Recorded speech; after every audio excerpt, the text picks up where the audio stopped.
Salut à tous, nous sommes heureux de vous retrouver encore dans les tutos de JS Method, votre ami pour la vie, pour vous aider à booster vos performances en Excel, Power BI et autres logiciels de gestion.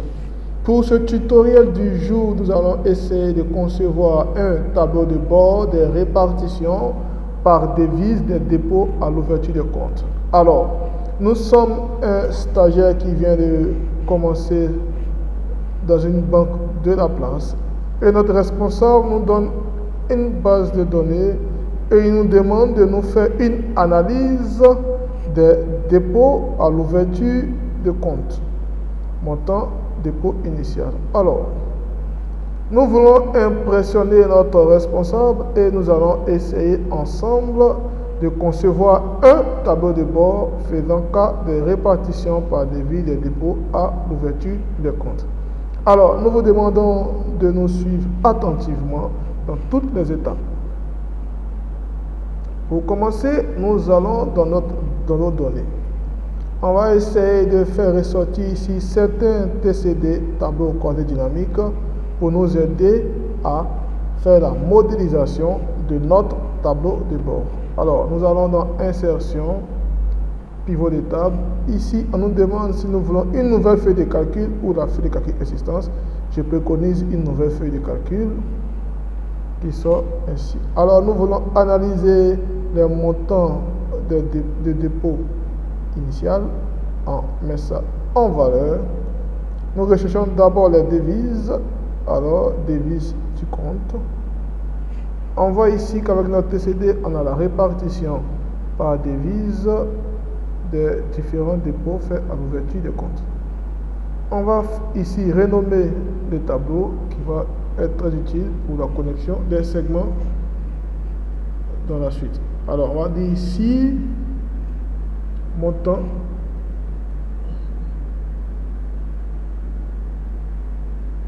par devise. Ok. On va avancer.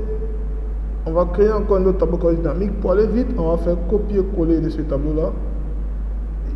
Et on va venir ici changer la ligne ici. Ok. On supprime le champ. On va faire une analyse par rapport au type de compte.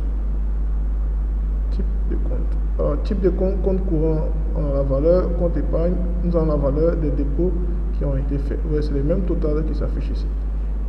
On fait la même chose aussi pour aussi faire une analyse par occupation professionnelle. On veut montrer à notre patron les catégories de personnes qui ont ouvert des comptes dans notre agence. Tout ça pour l'impressionner. Occupation professionnelle. Nous voyons ici qu'on a pour chaque type de catégorie professionnelle, on a les montants des dépôts initiaux qui ont été effectués. Du chargé d'études jusqu'au chauffeur, au menuisier, au professeur, à l'étudiant, toutes les informations sont mentionnées. On va faire pareil aussi pour savoir aussi les nationalités des personnes qui ont fait des dépôts dans notre agence. Supprime le champ ici. On va maintenant chercher la nationalité. Ok, nous avons des Afghans, des Burkinabés, des gars du Burundi, Cameroun, Canada, Comores, ainsi de suite.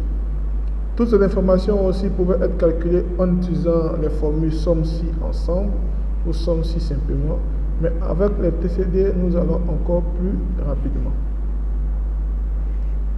Ok, ceci étant déjà fait, nous avons avancé d'un premier pas. Nous allons renommer ici notre feuille pour faire plus beau en nommant analyse. Très bien. On va maintenant nommer une nouvelle feuille de calcul qu'on va appeler mes calculs. Cela nous sera utile pour la conception de notre tableau de bord. Ok, nous allons dans analyse ici. Dans données plutôt, on va rechercher des informations. Ici, devise de compte, on sélectionne la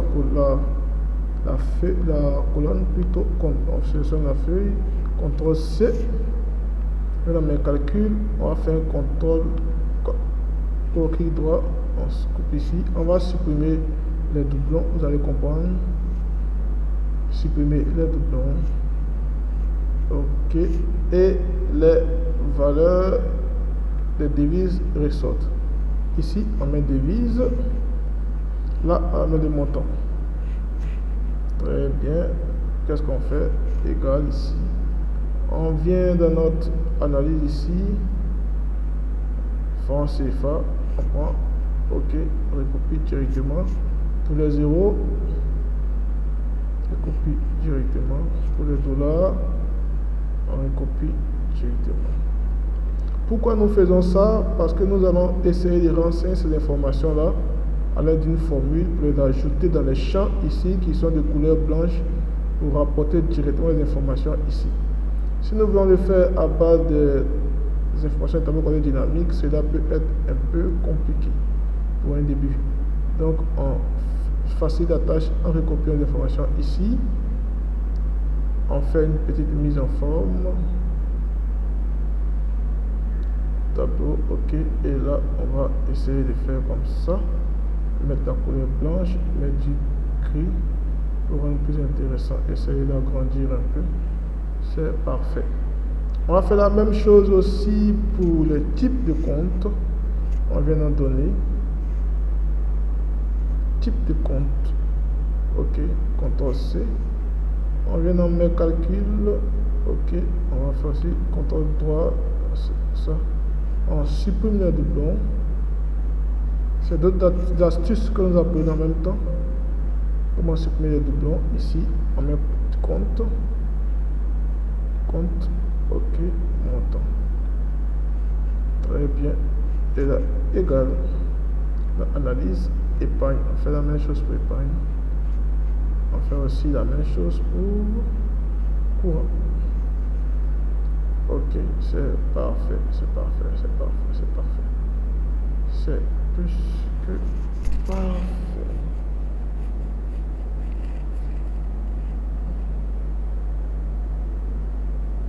On fait la mise en forme.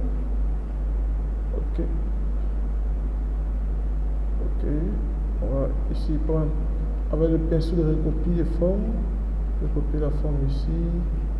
Et c'est fait. On va essayer de faire OK. Pareil ici aussi. OK. OK, c'est parfait. Alors, qu'est-ce qu'on va faire maintenant? On va attaquer notre tableau de bord. OK. On va essayer de reporter les informations concernant les montants par devise et les montants par compte. D'abord, pour le montant par devise, on va renseigner l'information dans notre tableau de bord. Dans l'insertion, on va mettre une forme, une zone de texte. Très bien, on vient ici dans barre de formule, on met égal et nous venons tranquillement dans mes calculs, sélectionner plutôt ici, en tenant euro, on sélectionne plutôt la B3.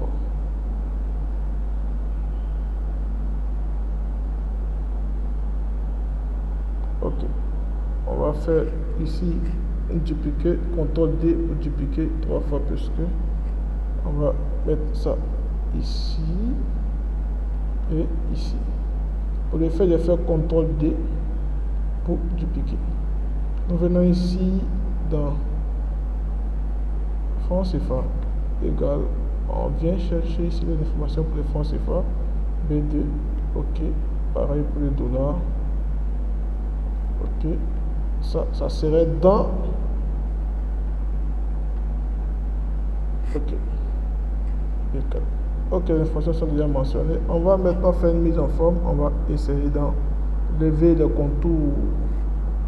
Quand nous cliquons sur la zone de test qu'on vient d'insérer, on voit qu'il y a un onglet qui s'affiche format de forme.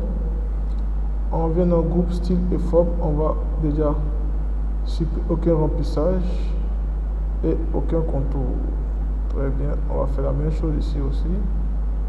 Aucun remplissage, aucun contour. Sans contour, pareil ici. Remplissage, aucun remplissage, aucun contour. On va essayer de faire la mise en forme. Augmenter la zone de texte. Ok, c'est tout. Et c'est parfait ici. Mais du gras, peut-être du blanc. Bon, ça serait pas intéressant. Ok. Ok, on va recomposer ici avec l'outil de recopie. Je clique ici, on fait pareil ici. Non. Oh, c'est seulement. Ok. Ok.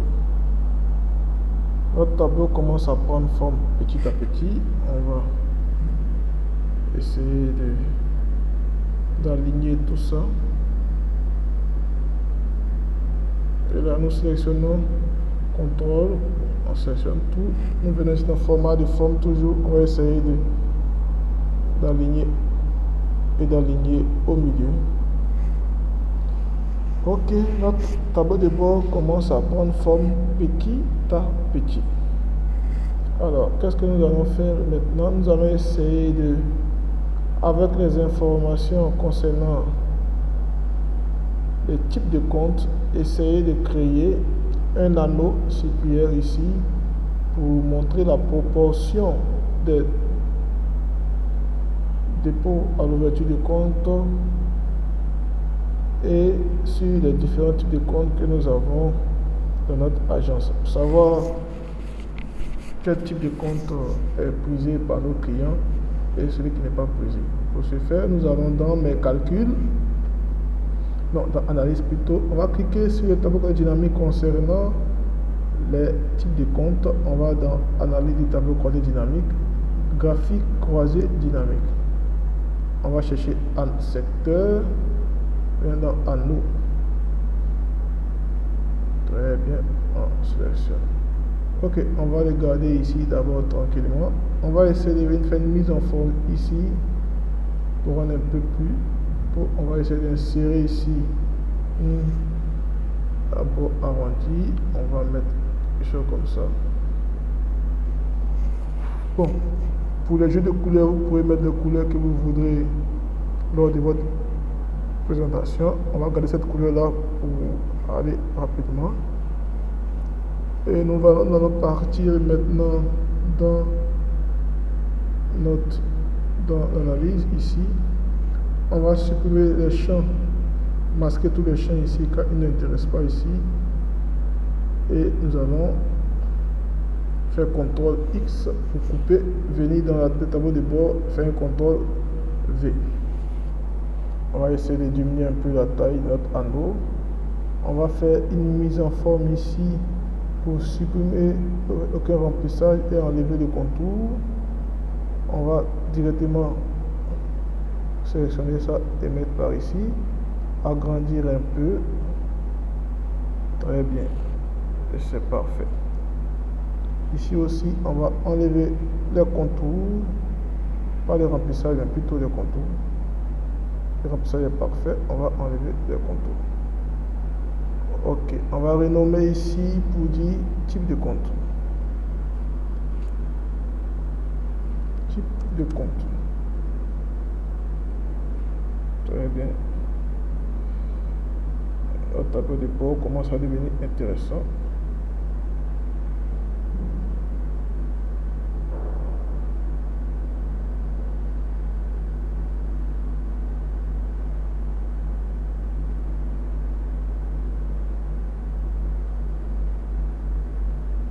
Ok, c'est parfait.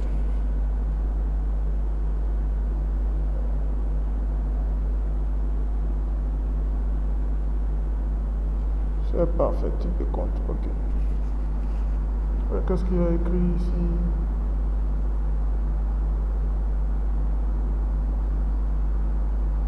Type de compte, on va essayer de voir les bordures ici. Ok, largeur. On va essayer d'agrandir un peu. Ok. Il nous a mis ce type de compte. Ok, on va essayer de faire une mise en forme déjà. Mettre du gras. Bon. Mettre du gras. Ici, essayer de mettre du blanc. Mettre du blanc. Ok, type de compte. Bon, c'est un souci de type de compte. Ici, on va mettre une couleur qui parle un peu. On sélectionne seulement les graphiques. On vient ici dans remplissage uni. On va changer la couleur ici, mettre soit du jaune pour que ça puisse parler un peu. Ok, nous avons maintenant mis ici un anneau qui montre ici les types de comptes. On va essayer de matérialiser un peu pour qu'au premier coup d'œil on peut savoir l'anneau réfère à quoi. On va insérer ici une icône réfère à la monnaie. On sélectionne, ok, l'icône est sélectionnée. On va mettre l'icône ici, diminuer un peu la taille de l'icône. Très bien, diminuer la taille de l'icône, positionner ça là. Et on va faire un format de forme. On va changer la couleur de l'icône. Ici, couleur, on va mettre du blanc. Le blanc là, vraiment. Ok, on va faire le bleu un peu grisé. Ok, ça parle un peu. Bon, le noir était mieux, je pense. Le noir était mieux. Un fond noir un peu comme ça. Ok, c'est parfait. On va agrandir un peu notre panneau, déplacer un peu. Et là, on va essayer de mettre une zone de texte ici. Une zone de texte là.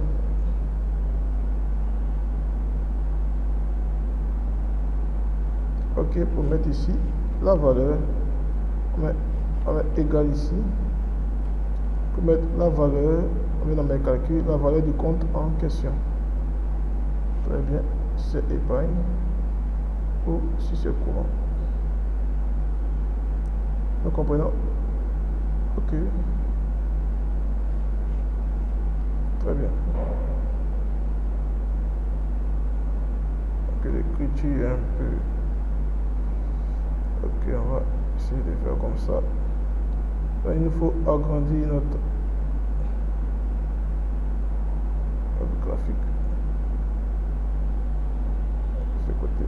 Ok, pour que l'écriture puisse entrer, on va essayer d'enlever, faire une mise en forme pour enlever le remplissage. Aucun remplissage et aucun contour.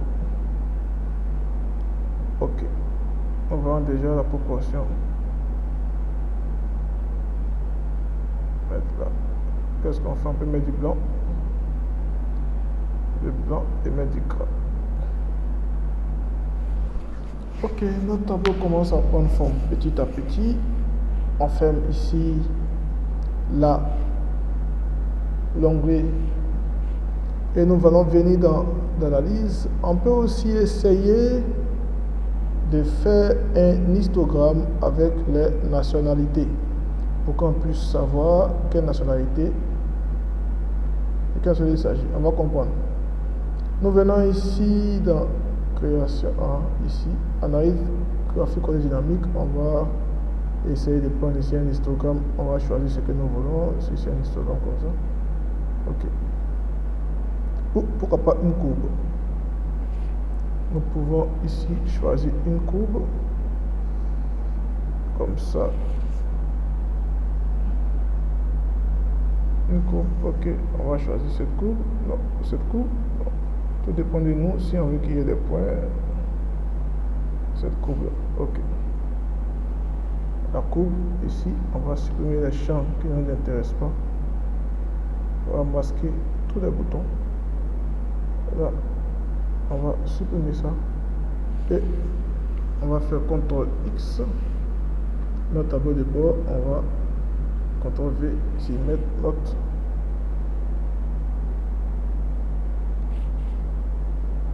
courbe. On va diminuer un peu la taille. Au même niveau. Parfait.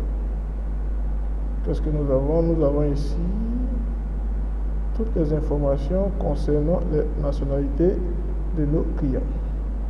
Mettre ici type de nationalité clientèle, nationalité client.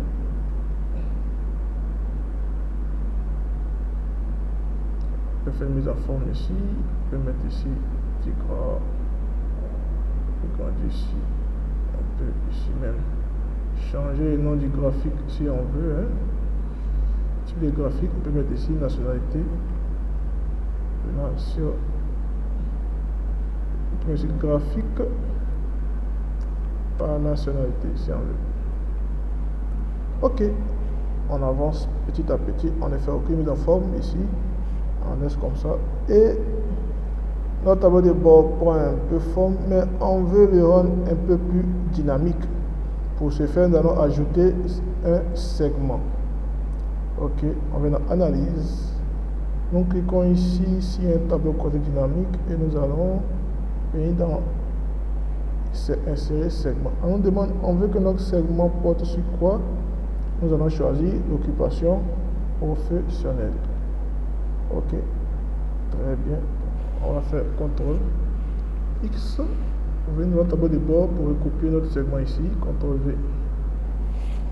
Le segment est là.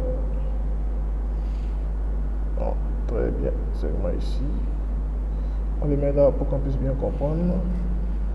Et là, on va maintenant venir dans la trancheuse. Quand on clique sur ce segment, il y a un onglet qui s'affiche qui est trancheuse. On va venir cliquer, on va dans connexion.